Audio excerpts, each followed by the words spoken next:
Welcome to Tiny Show and Tell Us, the bonus series where you write in with your favorite science news or factoid, and we read your email aloud and then dive deeper. I'm Sam Jones, and I'm here with my co-host, Deboki Chakravarti. Hi, Sam. I'm really excited to hear what you are sharing on behalf of someone else. These episodes are a lot of fun, but before we kick off today, we need to give a big thank you to science journalist Ariana Remmel, who did the research for this episode, and also just a reminder that we can make these episodes because people have written in to make them possible. So if you'd like to contribute, send an email to tinymatters@acs.org or fill out the form linked in the episode description with your tiny show and tell us. Okay, I will get started first. Great. Sam, I have a story from listener Erica who says, I work for a company developing bacteriophages as an alternative to antibiotics. More and more bacteria are becoming resistant to nearly all available antibiotics, and antibiotics can have serious side effects. Bacteriophages are a fascinating, effective, and important alternative to antibiotics that can save lives with minimal side effects. I'm interested. And yeah, I want to hear about this. Yeah. So, I mean, antibiotics are wonderful drugs. They've made a huge difference in medicine, but they have also come with their share of consequences. And so one of the major ones that we have to get started with is antibiotic resistance. So antibiotics are molecules that are able to interfere with bacteria in some way. They might like break up the cell wall. They make it harder for bacteria to kind of go about and do their thing. Right. And so that obviously super helpful for infections. We want to disrupt whatever bacteria is causing the infection, throw an antibiotic at it, and hopefully that will take care of business. Unfortunately, bacteria are also very, very, very good at adapting to things, and they've been able to evolve and adapt to these antibiotics, and that has led to the rise of antibiotic-resistant infections, including some infections that have developed a superbug status, so that's very questionable honor to us. They obviously love it. Well, they can't love it. They're a bacteria, but if they could love it and be honored, they would. These are things like C. difficile, MRSA, MDR, TB, these bacteria that have gotten really good at resisting the antibiotics that have become otherwise pretty standard care in medicine. And according to the CDC, there are more than 2.8 million antimicrobial resistant infections in the US each year. Yeah, that's a huge number. I never realized it was that many. I know antibiotic resistance is a huge issue. I just hadn't thought of it in those terms. And they've led to more than 35,000 deaths. And a really sad part about this is that they often end up being contracted while patients are staying in the hospital. Right. And so in general, deaths from antimicrobial resistant infections were going down until 2020, which is, of course, the year that COVID hit. And during that time, infections that started in the hospitals actually started going up, and they have stayed up at least for 2021 and 2022. I haven't seen the more recent numbers, but that's just really, there's so many unfortunate consequences of the pandemic, and this is another one of those. Yeah. And also, like Erica mentioned in her question, even setting aside antibiotic resistance, antibiotics come with, some pretty serious side effects. They can cause diarrhea, nausea, vomiting, dizziness, and also sometimes people are allergic to antibiotics, and so that's a big challenge as well. So there's a lot of good reasons for people to want to find an alternative to antibiotics. And this is where bacteriophages, which are sometimes also called phages, this is where they come in. And so bacteriophages are basically just viruses that can infect bacteria. They were first discovered in the 1910s, and they were actually the thing that people were trying to use to treat bacterial diseases before antibiotics were discovered. So I just think that's really cool. It makes sense. We would discover that these things infect bacteria, and so it's very logical. It's if this thing can infect bacteria, then we should use it to kill them so that we're cured. Yep, exactly. I'm not sure why we ended up with antibiotics. Maybe it's just we made it happen and we figured out how to make them. I assume it's something like that. But yeah, now we're coming back kind of full circle. And so, they are viruses. What they do is they infect a host cell and they use that cell to replicate. Bacteriophages have different types of life cycles. And so if they're in what's called the lytic cycle, they can actually burst and kill the host cell. So people have been working on trying to figure out whether bacteriophages can replace antibiotics. So we found a recent paper from 2022 in the Journal of Biomedical Science titled Bacteriophages and Antibiotic Interactions in Clinical Practice, What We Have Learned So Far. And the authors bring up a few points in this paper. One of them is that phages work differently from antibiotics. Again, they're killing and bursting the host cell. So there isn't apparently the same kind of risk for developing resistance to phages phages that like there is in antibiotics. But there's also the possibility that we could combine them. There's no reason to think, oh, we just have to use phage therapy or we just have to use antibiotics. They might actually be more effective if we use them in combination. Right. At the same time, though, the authors warn that there are cases where phages might hinder the performance of antibiotics. So there's just a lot that needs to be done. Maybe because the phages are already like interfering with the bacteria, so the antibiotics that typically would target like a cell wall or this or that aren't going to be able to do what they need to do. Yeah. I wonder if like the phages themselves are making like molecules because maybe for some aspect of their survival is adaptive to make sure that certain aspects of the bacteria are working. Yeah, I'm really curious because I'm sure it's really complicated deciding what phages you can use in what context, what kind of like life cycle they're in and how they're going to trigger that lytic cycle to happen. I feel like, sorry to cut you off. I was just going to say like this is such a thing too where sometimes in biology you think like these approaches could be additive and then you have to really think about actually how could they be conflicting with each other, because I think logically, you know, if we can take this bacteria from two sides, it's toast, but it actually could be worse and you should stick with just one, which it's not like this magical thing where you can just like combine all of the therapies and they will make the magic therapy. Biology is like so many different series of interactions that are so complex and we're never really going to be able to process them all, so we're kind of just throwing things out there and hoping we get to something good that we can comprehend.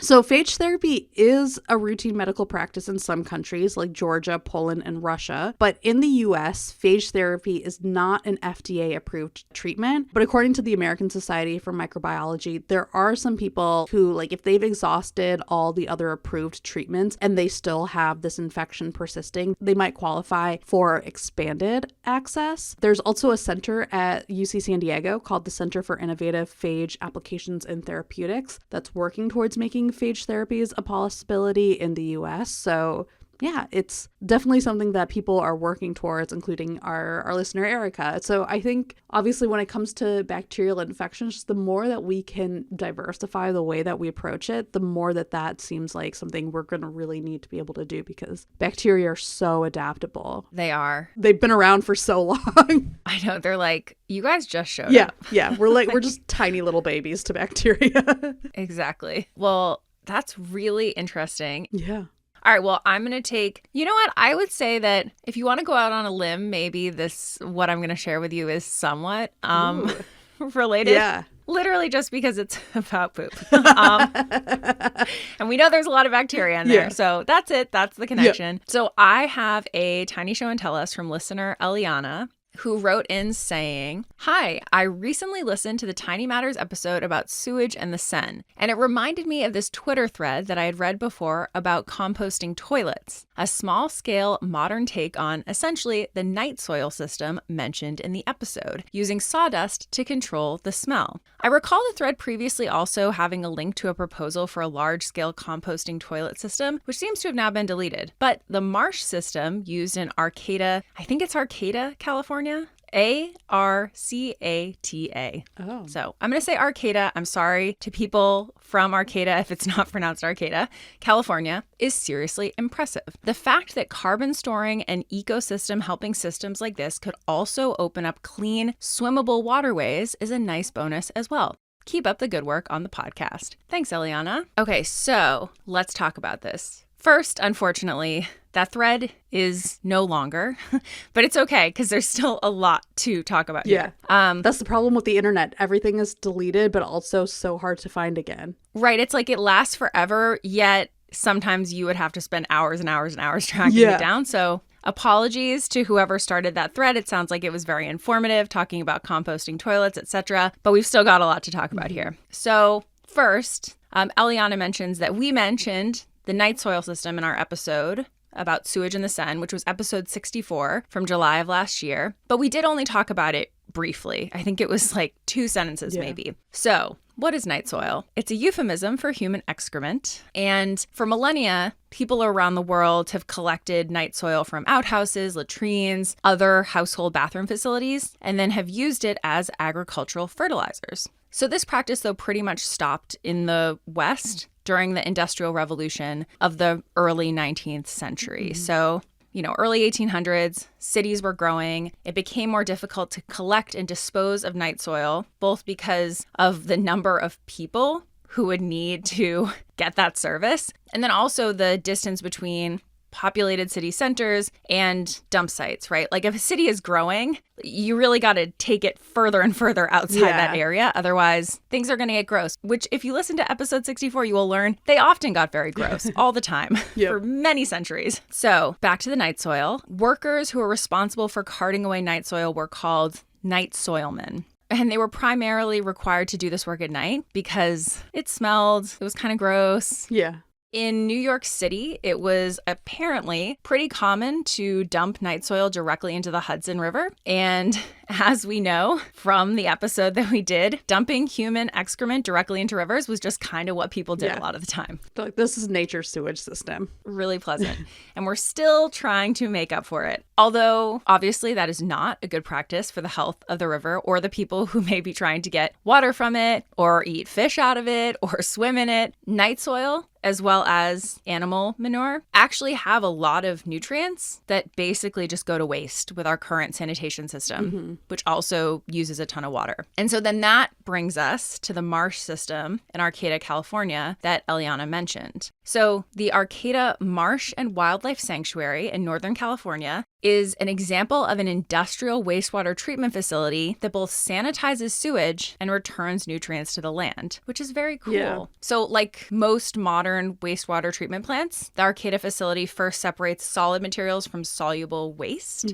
The raw sewage that enters the plant is gravity filtered through a screen just to remove large debris. So that could be like gravel, sticks, other stuff that are carted off to a landfill. And then the solids are later collected as a sludge, which I know we talked about sludge, that is heated, stirred, and decomposed by anaerobic bacteria. Another bacteria for the win. Yeah. Bacteria do a lot of things. Great things, bad things, like they do it all. Yeah. Then that sludge is dried, mixed with wood chips and plant waste, and it's composted for use in the city's natural areas and parks. Because at that point, it has been broken down, it's been heated, like it's gone through all of these sterilization processes. Yeah. So it's cool. I mean, you could say like, oh, that's kind of gross that it's in the national areas and parks, but it's... I mean, that's what's happening anyways. Exactly. Like that's the way that nature works. In our parks, it's just, other animal poo, basically. Totally. Yeah. So I think there's something that some people think like, but humans are so much grosser. And like, we are pretty gross. Yeah.